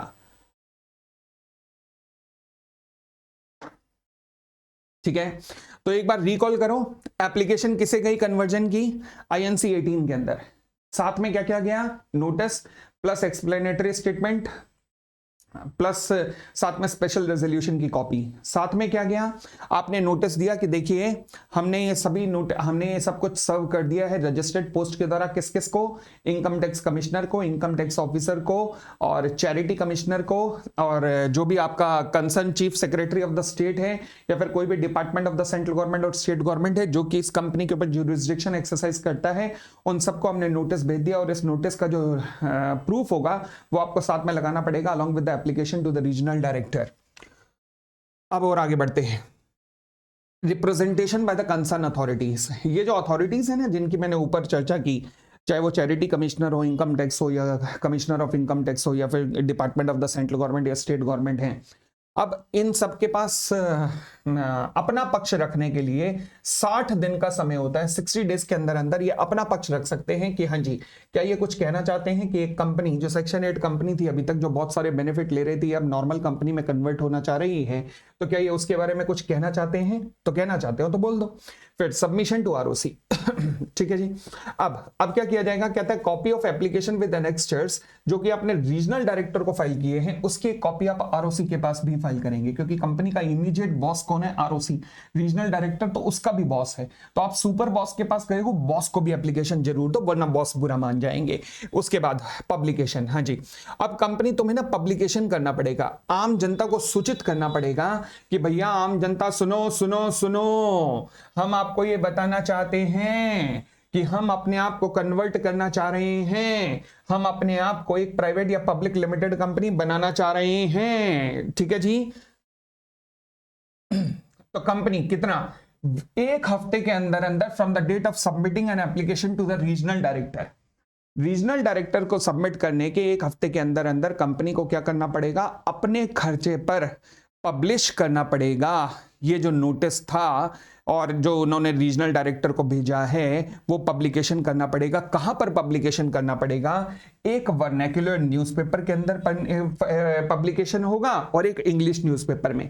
वर्नैक्युलर न्यूज़पेपर कौन से जगह का, जहां पर कंपनी का रजिस्टर्ड ऑफिस लोकेटेड है ना, उस डिस्ट्रिक्ट में जो वर्नैक्युलर न्यूज़पेपर चलता है उस न्यूज़पेपर के अंदर पब्लिकेशन करना पड़ेगा, और साथ में एक इंग्लिश न्यूज़पेपर में भी करना पड़ेगा। और अगर कंपनी की वेबसाइट है तो वेबसाइट के ऊपर भी ये चीज डालनी पड़ेगी कि हाँ जी हमने कन्वर्जन की एप्लीकेशन दे दी है। किसको दे दी है, रीजनल डायरेक्टर को। अब ये पब्लिकेशन वाला पॉइंट बहुत ज्यादा रेलेवेंट नहीं है पेपर में, अगर वो प्रोसीजर करता भी है ना कन्वर्जन का, तो भी आपके पास बहुत ज्यादा लेंथ है लिखने की। आप यही पैरे की ये जो 21 और 22 का रूल है, ये लेंथ लिख देंगे तो बहुत अच्छा रह जाएगा। और अगर आप फिर भी थोड़ा बहुत ध्यान रखना चाहें पब्लिकेशन के लिए, तो बस इतना ध्यान रख सकते हैं कि 1 हफ्ते के अंदर अंदर, जिस दिन आपने एप्लीकेशन एडमिट की है रीजनल डायरेक्टर, उसके 1 हफ्ते के अंदर अंदर पब्लिकेशन करवाना पड़ेगा। बस इतना लिखना, एक वर्नैक्युलर न्यूज़पेपर में किस एरिया के, उस डिस्ट्रिक्ट में जहां पर कंपनी का रजिस्टर्ड ऑफिस लोकेटेड है, और एक इंग्लिश न्यूज़पेपर में आपको पब्लिकेशन कराना पड़ेगा। बस छोटा लिख देना, चल जाएगा, ठीक है ना, बहुत ज्यादा रेलेवेंट नहीं है पब्लिकेशन वाला। फिर submission of financial statement and annual return to the regional director, हाँ जी ये भी ध्यान रखना।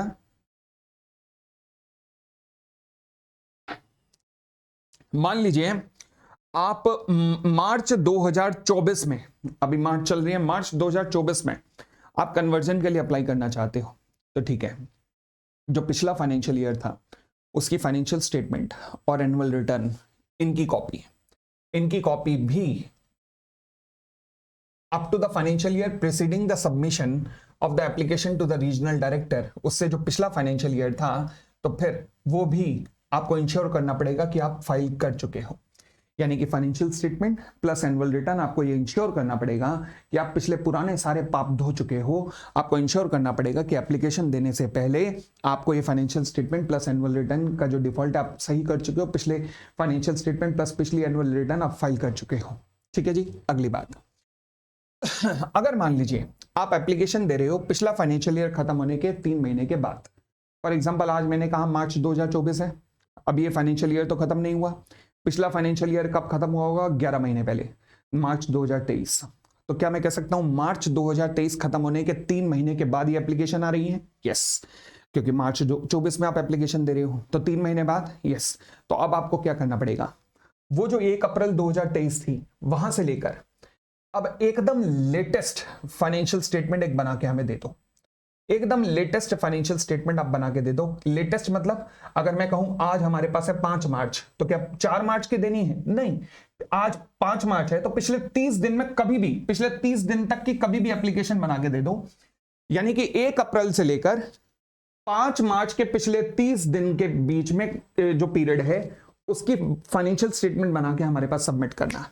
मतलब in the event the application is made after the expiry of 3 months from the date of preceding financial year to which the financial statement has been filed, a statement of the financial position, ध्यान रखना, duly certified by a chartered accountant, up to date होनी चाहिए। Up to date का मतलब अगर आज 5 मार्च है तो 5 मार्च नहीं, 5 मार्च से पिछले 30 दिन के अंदर अंदर कभी भी किसी भी डेट तक की आप स्टेटमेंट फाइनल कर सकते हो। मतलब दोबारा से बता देता हूं, ध्यान से सुन लेना।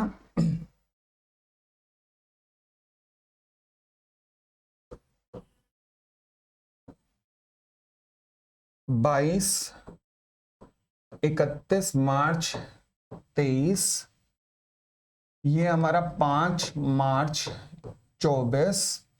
आप ये एप्लीकेशन फाइल कर रहे हो, मार्च 24 तो अभी खत्म नहीं हुआ। अब आपने पिछले साल के बेसिस पे ही आपने अप्लाई किया है, तो पिछले साल की financial statement annual return complete करके आना हमारे पास, पहली बात। दूसरी बात, क्योंकि अब यहां पर 3 महीने से ज्यादा का गैप है, अगर 3 महीने से ज्यादा का गैप ना होता तो हमें कोई दिक्कत नहीं, हम यही फाइनेंशियल स्टेटमेंट जो है ये चला लेते।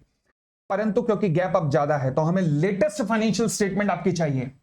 पिछला फाइनेंशियल स्टेटमेंट आप फाइल करके आए हो आरओसी को, वो तो करना ही पड़ेगा। पिछली एनुअल रिटर्न आप फाइल करके आए हो, ये तो करना ही पड़ेगा। मगर हमें आज की लेटेस्ट सिचुएशन दो। अपनी लेटेस्ट सिचुएशन क्या है वो कैसे पता लगेगी?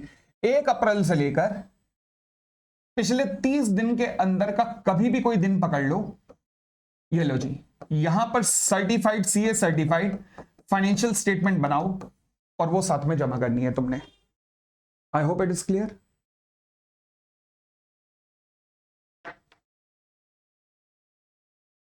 ठीक है जी, आगे बढ़े।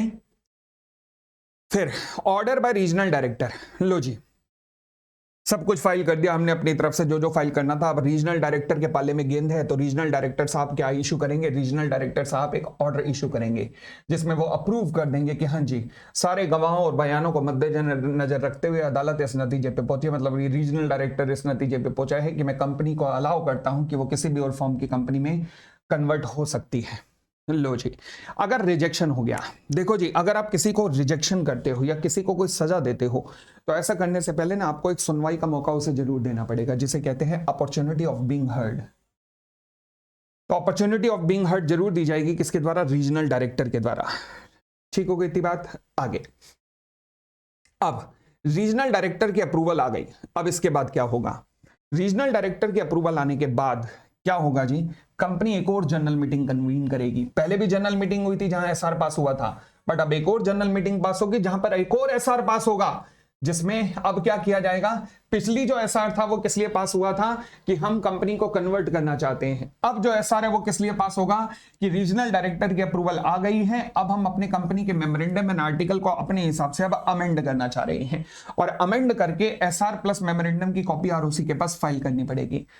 भाई साहब, ये अगर प्रोसीजर आया तो कम से कम 6 नंबर पे पेपर में आएगा। अब 6 नंबर का ट्रेंड वैसे तो आजकल नहीं है, मगर क्योंकि मई 2024 में ही अब हमें पता लगेगा कि फ्रेश ट्रेंड क्या होता है, क्योंकि अभी तक का जो ट्रेंड था वो पिछले वाला था, जो पिछले वाला ट्रेंड था वो तो परंतु अब मई 24 का ट्रेंड अब हमें लेटेस्ट अभी पता लगेगा कि क्या होता है। बट फिलहाल अगर ये कन्वर्जन का क्वेश्चन है तो कम से कम 6 नंबर पे बनता है, तो यानी कि 1.5 पेज आपको इसके बारे में लिखना है।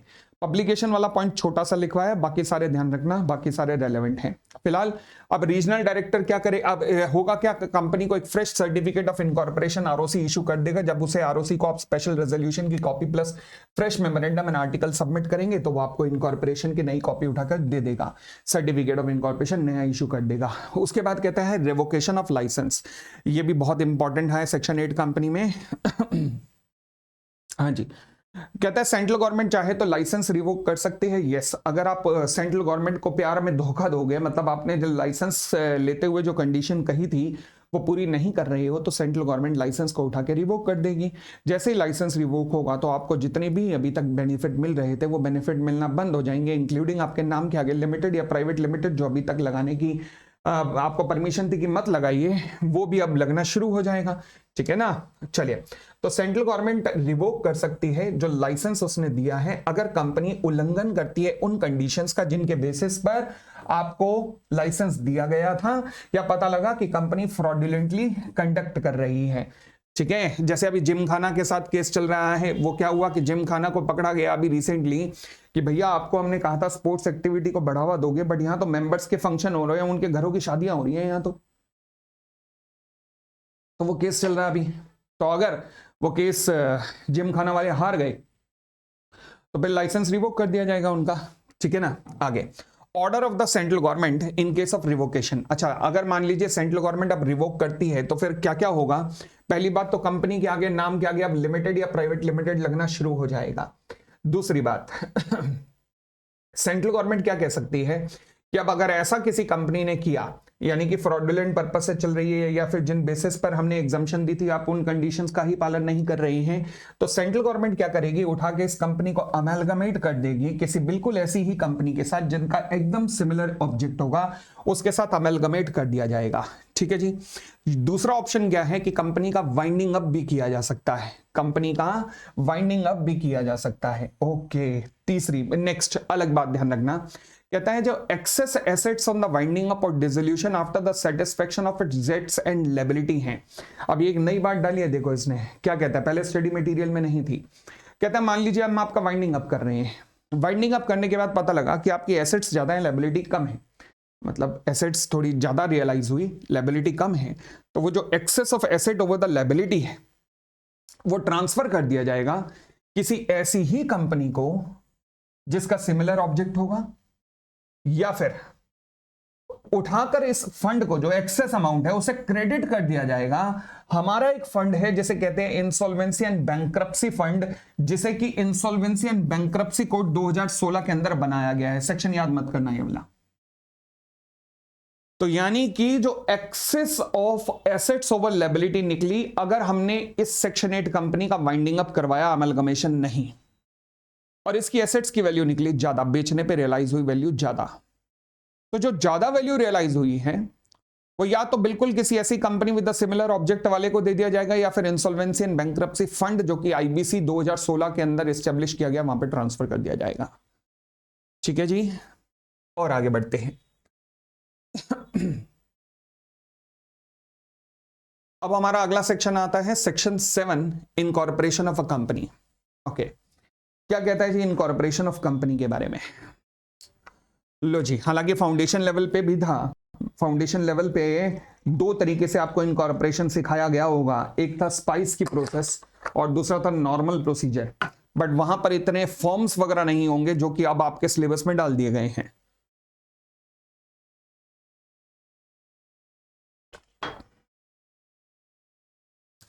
अब तो मतलब वो सिस्टम कर दिया ना गया ना कि जैसे आप बाहर निकलते ही आपने कंपनी इनकॉर्पोरेट करनी है ना, मतलब इस लेवल का आपको तैयारी कराई जा रही है। अब तो अच्छी बात है, पूरा एक्सपर्ट बनाने की तैयारी है।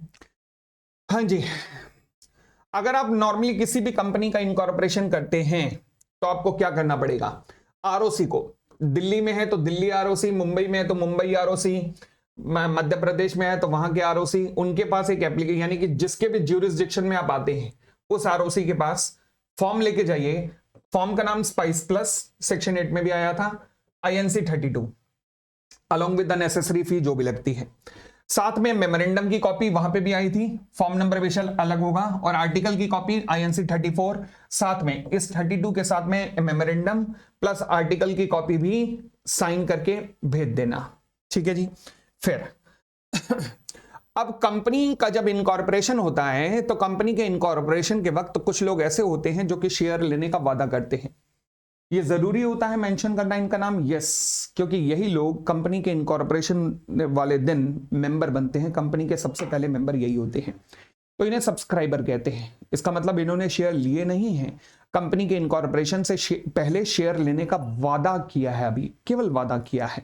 ओके, तो फिर कहता है ईच सब्सक्राइबर अपना नाम, एड्रेस, डिस्क्रिप्शन, ऑक्यूपेशन सब कुछ देगा, और साथ में एक विटनेस के साइन भी होंगे सब्सक्रिप्शन फॉर्म सब्सक्राइबर पर।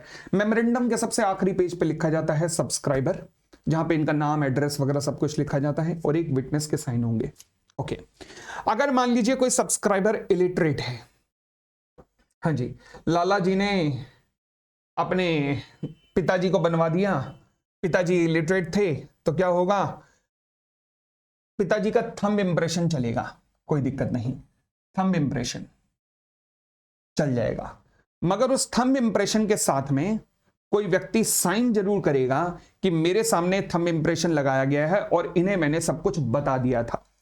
Who shall place the name of the subscriber, और यहां पे which shall be described as such by the person writing for him, यानी कि उनके बिहाफ पर कोई व्यक्ति उनका नाम लिखेगा, फॉर एग्जाम्पल लाला जी जो अपने पिताजी का थंब इंप्रेशन लगवा रहे हैं, लाला जी साथ में अपना नाम लिखेंगे कि मैं इनका पुत्र हूं और इन्हें सब कुछ, ये सब कुछ जानते हैं, पढ़ लिख कर, मतलब इन्होंने सब कुछ जानते हुए थंब इंप्रेशन दिया है। अच्छा, फिर who shall place the name of subscriber against or below the mark, साथ में पिताजी का नाम भी लिखा जाएगा, जिनका थंब इंप्रेशन आया है उनका नाम भी आएगा, and authenticated by own signature, फिर साथ में लाला जी के सिग्नेचर्स भी आएंगे। तो देखो जी क्या क्या आएगा, दोबारा से सुनना, अगर ये आ गया तो परेशान कर सकता है। पहला, लाला जी के पिताजी के थंब इंप्रेशन आएंगे,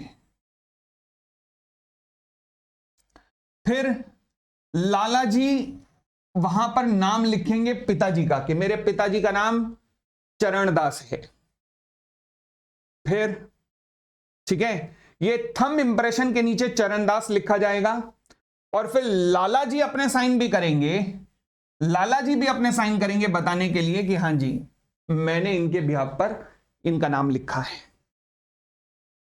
ठीक है, तो ये रेलेवेंट है, ध्यान रखना।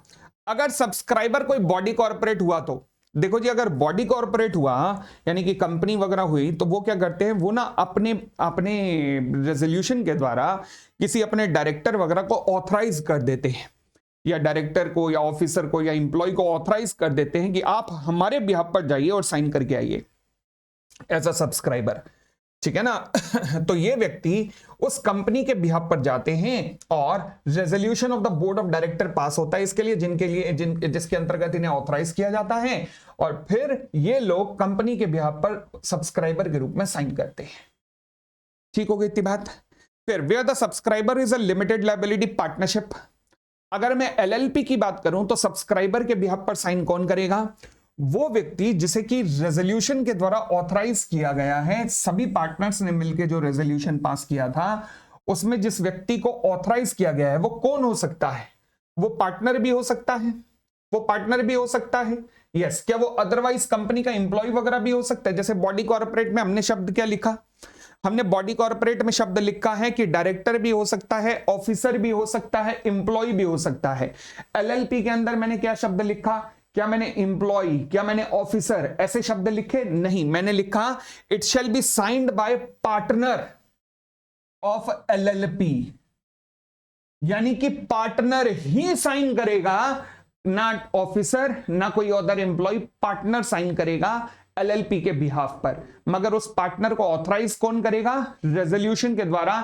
वो रेजोल्यूशन कौन पास करेगा, बाकी सारे पार्टनर्स, तो उसको ऑथराइज किया जाएगा। ठीक है, क्लियर।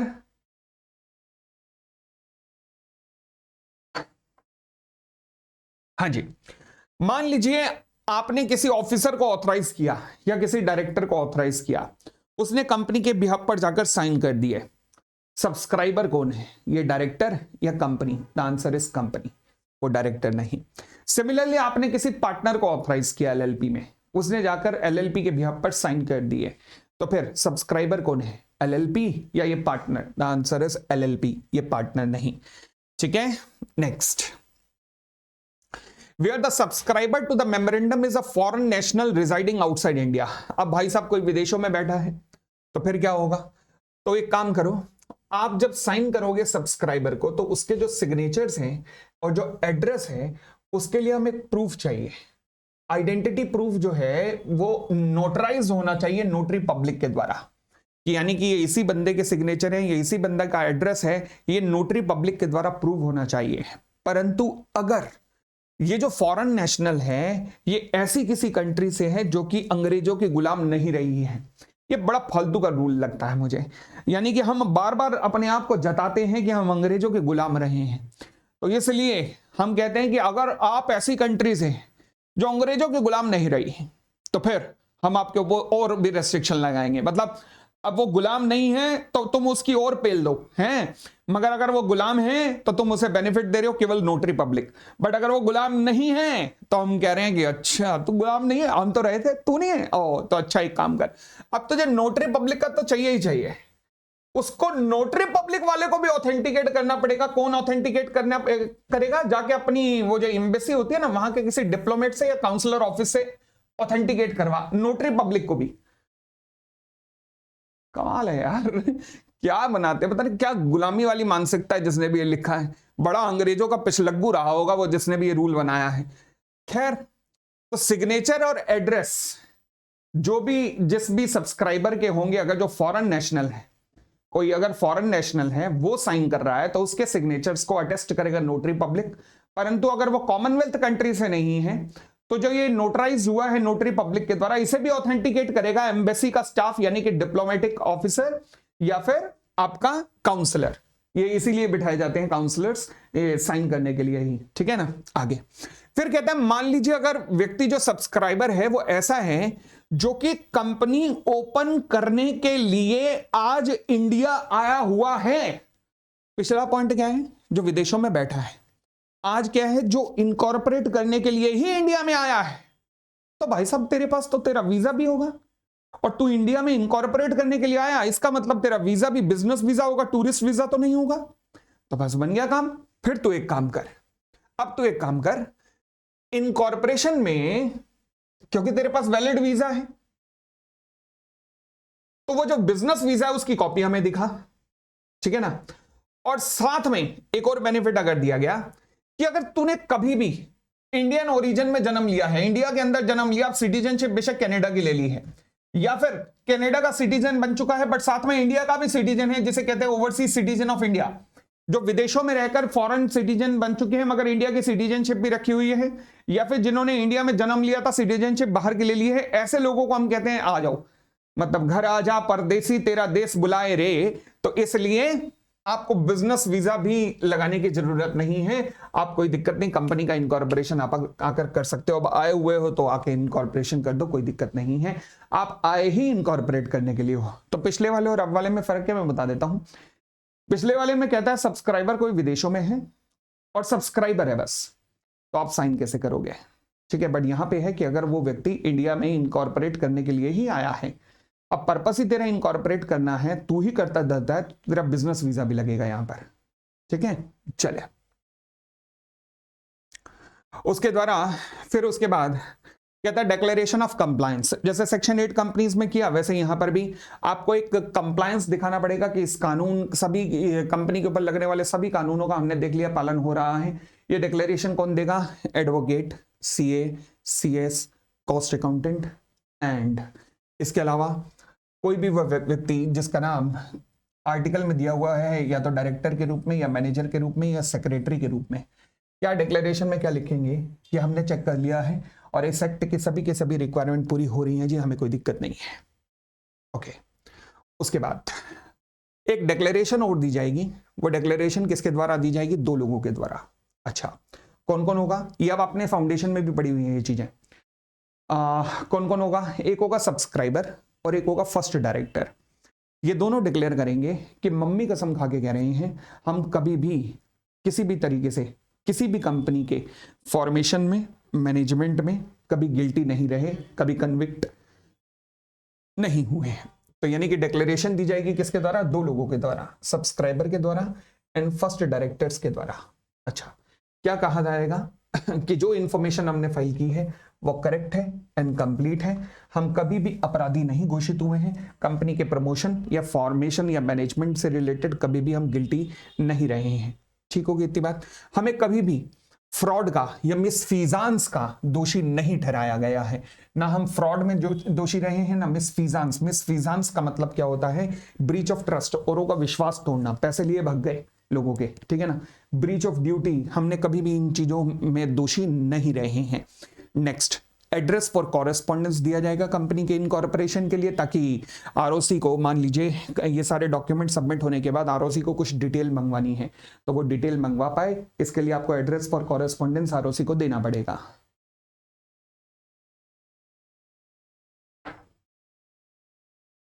ठीक है, आगे बढ़े। फिर particular of the person named as a first director. आपने अगर देखा होगा तो हमने कहा कि सब्सक्राइबर की पूरी डिटेल आपको देनी पड़ेगी। अभी सब्सक्राइबर के बारे में इतनी बड़ी टिप्पणियां हमने की, कौन कौन सब्सक्राइबर के रूप में साइन करेगा, सब्सक्राइबर का नाम, एड्रेस, एज, सब कुछ, नंबर ऑफ शेयर्स, सब कुछ। फर्स्ट डायरेक्टर्स की भी ये सारी डिटेल आती है। फर्स्ट डायरेक्टर कंपनी का कौन होगा, नाम क्या है, एड्रेस क्या है, कहाँ का रहने वाला है, मतलब नंबर ऑफ शेयर नहीं आते बस इसमें, तो बाकी फर्स्ट डायरेक्टर की सारी डिटेल आती है। ठीक है ना। फर्स्ट डायरेक्टर क्यों बनाए जाते हैं? वो इसलिए बनाए जाते हैं ताकि कंपनी का जिस दिन इनकॉर्पोरेशन हो उस दिन इसको मैनेज करने के लिए कुछ लोग तो हों, डायरेक्टर तो हों। वैसे तो डायरेक्टर्स का अपॉइंटमेंट मेंबर्स करते हैं, बट मेंबर्स जनरल मीटिंग के अंदर करेंगे अपॉइंटमेंट। जनरल मीटिंग इनकॉर्पोरेशन के बाद होगी, और होगी तब जब कोई उसे बुलाएगा। बुलाएगा कौन? डायरेक्टर्स। पेज फंस गया। डायरेक्टर्स का अपॉइंटमेंट मेंबर्स करते हैं, मेंबर वो अपॉइंटमेंट जनरल मीटिंग में करते हैं, जनरल मीटिंग को डायरेक्टर्स बुलाते हैं। डायरेक्टर्स है नहीं तो बुलाएगा कौन? तो इसलिए इनकॉर्पोरेशन के वक्त ही कुछ डायरेक्टर्स अपॉइंट किए जाते हैं जिन्हें फर्स्ट डायरेक्टर कहते हैं, जिनका काम केवल एक होता है, वो होता है कंपनी का मीटिंग को बुलाना, कंपनी की मीटिंग को बुलाना। ठीक है, तो जैसे ही मीटिंग बुला ली जाती है ये उसके बाद चले जाते हैं आगे, फर्स्ट डायरेक्टर तब चले जाते हैं। तो फिलहाल इनकॉर्पोरेशन करते हुए कंपनी के फर्स्ट डायरेक्टर की पूरी डिटेल दी जाएगी। अच्छा, ये अपनी रिटर्न कंसेंट भी कंपनी को देंगे। जब ये रिटर्न कंसेंट देंगे कंपनी का तो फॉर्म नंबर DIR 2 के अंदर देंगे, और कंपनी इनकी डिटेल जब आरओसी को फाइल करेगी तो फॉर्म नंबर DIR 12 के अंदर फाइल करेगी। ये अगर फॉर्म नंबर याद हो जाए तो अच्छा है, ये दोनों फॉर्म अच्छे हैं, रेलेवेंट हैं, ध्यान रखना। हाँ जी, तो फर्स्ट डायरेक्टर अपनी डिटेल कैसे सबमिट करेंगे कंपनी को? फॉर्म नंबर DIR मतलब डायरेक्टर, फॉर्म नंबर डायरेक्टर का फॉर्म नंबर 2, बस इतना ही लिखना है, DIR 2। ठीक है, और कंपनी ये इनकी डिटेल आरओसी को देगी फॉर्म नंबर DIR 12 के अंदर। आगे बढ़ते हैं। फिर आएगा अप्रूवल फ्रॉम रेगुलेटर। अप्रूवल, अच्छा ये DIR 2 DIR 12 याद करना है, अलॉन्ग विद द फीस लिख देना बस। ये फीस के आगे ना फीस का कौन सा रूल है ये रूल लिखने की जरूरत नहीं है, ये रूल लिखने की जरूरत नहीं है, बस इतने तक लिखना। ठीक है, और आगे बढ़े। अप्रूवल फ्रॉम रेगुलेटर, हाँ जी, कहता है जी मान लीजिए कंपनी ऐसी है जो कि आरबीआई के अंडर आती है, जो कि इंश्योरेंस सेक्टर के अंदर आती है, तो आपके ऊपर एक रेगुलेटर बैठा हुआ है। तो फिर अगर मान लीजिए आपके ऊपर कोई रेगुलेटर बैठा हुआ है तो क्या होगा? अगर कंपनी का ऑब्जेक्ट ऐसा है जिस ऑब्जेक्ट के लिए रजिस्ट्रेशन रिक्वायर्ड है, किससे? आरबीआई से, सेबी से। सेबी से कब चाहिए? मान लीजिए आप कंपनी मान लीजिए आप शेयर ट्रेडिंग करने वाले हैं तो सेबी से अप्रूवल चाहिए। बैंकिंग कंपनी है तो आरबीआई से अप्रूवल चाहिए। इंश्योरेंस कंपनी है तो इरडा से अप्रूवल चाहिए। ठीक है ना। तो फिर ये जो रजिस्ट्रेशन आप प्रपोज कर रहे हैं shall be obtained by the proposed company and a declaration in this regard shall be submitted at the stage of incorporation. मतलब अगर मान लीजिए कंपनी किसी रेगुलेटर के अंदर आती है तो फिर क्या होगा? तो ये जो रजिस्ट्रेशन है अपने इनकॉर्पोरेशन से पहले आरबीआई से, सेबी से ये रजिस्ट्रेशन प्राप्त कर लेना और इसकी कॉपी भी एप्लीकेशन के साथ में जमा करा देना। ठीक हो गई इतनी बात? आगे अगर कंपनी एक निधि कंपनी के रूप में स्टेब्लिश हो रही है तो फिर निधि कंपनी किसके अंडर आती है? सेंट्रल गवर्नमेंट के अंदर आती है, ठीक है ना। तो निधि कंपनी सेंट्रल गवर्नमेंट के अंदर आती है तो फिर डिक्लेरेशन देनी पड़ेगी, किसके द्वारा? सेंट्रल गवर्नमेंट के द्वारा डिक्लेरेशन दी जाएगी कि क्या कि ये कंपनी निधि कंपनी के रूप में स्टेब्लिश हुई है। तो सेंट्रल गवर्नमेंट इसकी एक डिक्लेरेशन देगी, एक डिक्लेरेशन सेंट्रल गवर्नमेंट के द्वारा दी जाएगी और वो आपको एप्लीकेशन के साथ में लगानी पड़ेगी, ठीक है। और आगे बढ़े, अब सारे डॉक्यूमेंट फाइल होने के बाद अब issue of certificate of incorporation जो है आपका इशू कर दिया जाएगा। सर्टिफिकेट ऑफ इनकॉर्पोरेशन आप लोगों को इशू कर दिया जाएगा और साथ में आपको एक सिन नंबर भी मिलेगा। सिन नंबर क्या होता है? 21 डिजिट का एक आपको यूनिक आइडेंटिटी नंबर मिलता है, जिसमें हर नंबर की अपनी एक पहली अपना एक इंपॉर्टेंस होती है। फॉर एग्जांपल पहला जो डिजिट है वो अल्फा डिजिट है, मतलब अल्फाबेट है, जो बताता है आपका लिस्टिंग स्टेटस कि कंपनी लिस्टेड है या अनलिस्टेड। एल होगा तो लिस्टेड है, यू होगा तो अनलिस्टेड कंपनी है। फिर जो अगले 5 डिजिट है वो बताते हैं कि कंपनी किस इंडस्ट्री से बिलोंग करती है। फिर अगले 2 अल्फाबेट्स ये बताते हैं कि कंपनी का स्टेट कौन सा है जहां पर कंपनी का इनकॉर्पोरेशन होने वाला है।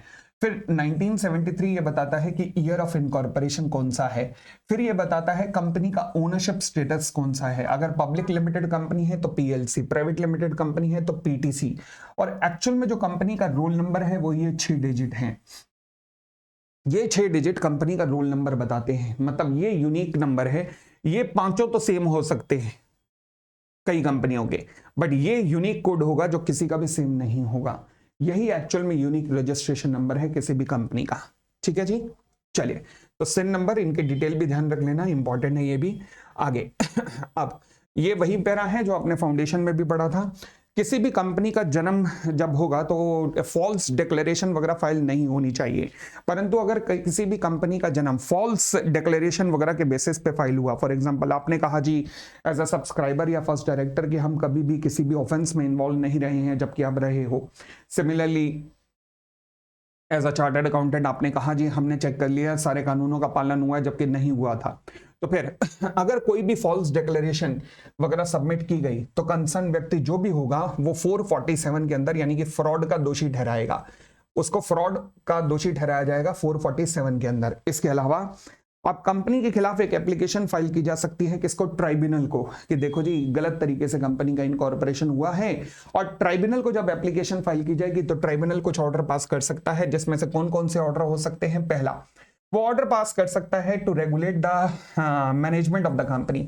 इस ऑर्डर के अंदर वो कुछ कंपनी के डायरेक्टर्स को हटा भी सकता है। दूसरा, वो ऑर्डर पास कर सकता है कि कंपनी के मेंबर्स जिन्होंने गड़बड़ की है उनकी लायबिलिटी अनलिमिटेड कर दूंगा।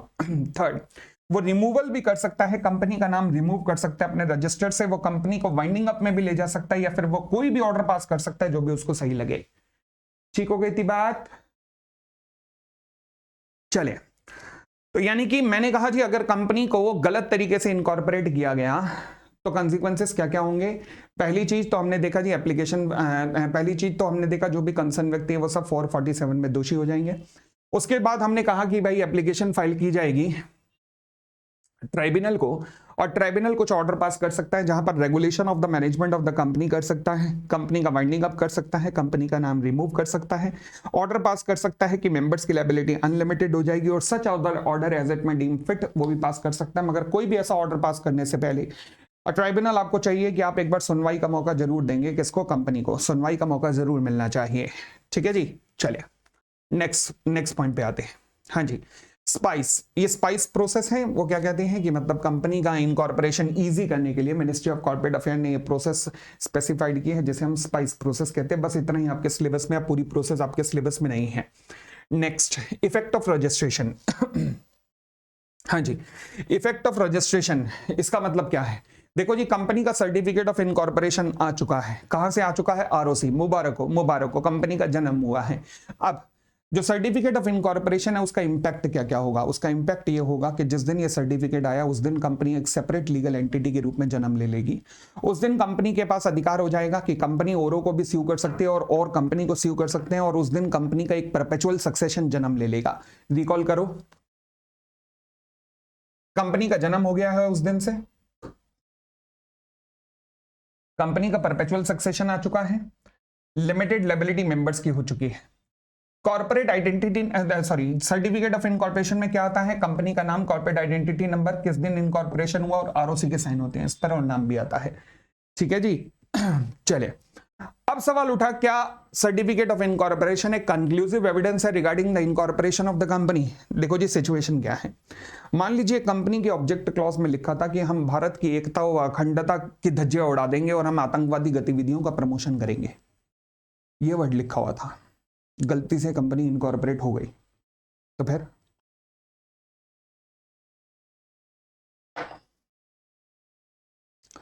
अगर मैंने कह दिया कि certificate of incorporation conclusive evidence है, तो रिजल्ट यह होगा कि अब कंपनी के जो भी ऑब्जेक्ट है उसको चुनौती नहीं दी जा सकती, अब वो ऑब्जेक्ट वैलिड है। जबकि ये चीज ठीक है क्या? नहीं। तो फिर क्या करें? क्या मैं सर्टिफिकेट ऑफ इनकॉर्पोरेशन को कंक्लूसिव एविडेंस मान लूं? देखो वैसे तो मैं कंक्लूसिव एविडेंस मान सकता हूं, मुझे कोई दिक्कत नहीं है, कंपनी का इनकॉर्पोरेशन हो गया, इस बात में कोई दिक्कत नहीं है। बट जहां तक इसके ऑब्जेक्ट का सवाल है, with respect to the legality of the object of the company, उसके लिए कंक्लूसिव एविडेंस नहीं है। मतलब अगर मान लीजिए ऑब्जेक्ट क्लॉज में कुछ गड़बड़ है और फिर भी सर्टिफिकेट ऑफ इनकॉर्पोरेशन आ गया, तो इसका मतलब वो नहीं है कि ऑब्जेक्ट वो इलीगल होने के बावजूद भी लीगल हो जाएगा। क्यों? क्योंकि certificate of incorporation is not the conclusive proof with respect to the legality of the object of the company. ये लाइन बड़ी इंपॉर्टेंट है, ध्यान रखना। ठीक है, तो इसका मतलब अगर कंपनी गलती से इनकॉर्पोरेट हो गई किसी इलीगल ऑब्जेक्ट से, तो इसका मतलब ये नहीं है कि वो ऑब्जेक्ट वैलिड हो चुका है। और इस केस में अब होगा क्या? कंपनी का बाइंडिंग अप किया जाएगा। तो कल को क्वेश्चन मार्क नहीं रेस कर सकते कि सर्टिफिकेट ऑफ इनकॉर्पोरेशन आ चुका है, कांट हेल्प इट, आ चुका है तो ऑब्जेक्ट इलीगल था, बंद कर दिया जाएगा कंपनी को। तो अच्छा क्लॉज है, 1 या 2 नंबर पे ऐसा सवाल बन सकता है इस पर। हमारा लास्ट पॉइंट है member severely liable in certain cases, section 3 capital A. देखो जी हम जानते हैं कि मिनिमम नंबर ऑफ मेंबर कितने होते हैं, प्राइवेट में 2, पब्लिक में 7, प्राइवेट में 2 एंड पब्लिक में 7। अगर किसी भी वक्त कंपनी के मिनिमम नंबर ऑफ मेंबर्स की संख्या इससे नीचे चली जाए, तो कंपनी को 6 महीने का वक्त दिया गया है कि अपने नंबर ऑफ मेंबर्स की संख्या, मिनिमम नंबर ऑफ मेंबर की संख्या को मेंटेन कर लो। परंतु अगर आपने 6 महीने तक भी मेंटेन नहीं किया, तो 6 महीने के बाद जो भी लायबिलिटी इनकर होगी, 6 महीने के बाद जो भी लायबिलिटी इनकर होगी, उस लायबिलिटी के लिए वो सभी मेंबर जिन्हें पता है कि कंपनी के मिनिमम नंबर ऑफ मेंबर नीचे जा चुके हैं और जिन्हें इस बात का पता है, वो सभी के सभी 6 महीने के बाद जो लायबिलिटी इनकर होगी उसके लिए पर्सनली लायबल हो जाएंगे। 6 महीने तक की लायबिलिटी के लिए लिमिटेड लायबिलिटी है, बट 6 महीने के बाद इनकर होने वाली हर लायबिलिटी के लिए अनलिमिटेड लायबल हो, अगर 6 महीने के अंदर अंदर आपने अपनी मेंबर की संख्या को सही नहीं किया तो। Section 3 capital A. ठीक हो गई इतनी बात भी? लो जी, तो ये हमारा पूरे का पूरा चैप्टर नंबर 1 खत्म हुआ। इसकी वेटेज चैप्टर नंबर 1 के 6 से 8 नंबर की है। अगली क्लास के अंदर मैं शुरू करने वाला हूं फेमा। ठीक है, अब आपको क्या करना है, आज इसके टॉप 20 क्वेश्चन भी पीडीएफ के रूप में नीचे दिए गए हैं, इसकी वीडियो भी उन 20 क्वेश्चंस की पीडीएफ के लिंक के रूप में नीचे दी गई है। दोनों को देखना आराम से और इस चैप्टर के ऊपर अपना कॉन्फिडेंस पूरा स्ट्रांग कर लेना, और अगर हो जाए स्ट्रांग तो इस वीडियो के कमेंट में लिख देना कि यस सर, मजा आ गया। चलो जी, तो बहुत बहुत धन्यवाद, बहुत बहुत धन्यवाद। हम मिलते हैं अगली रिवीजन अपने शेड्यूल में, अपने शेड्यूल के अनुसार। Thank you, bye bye, take care.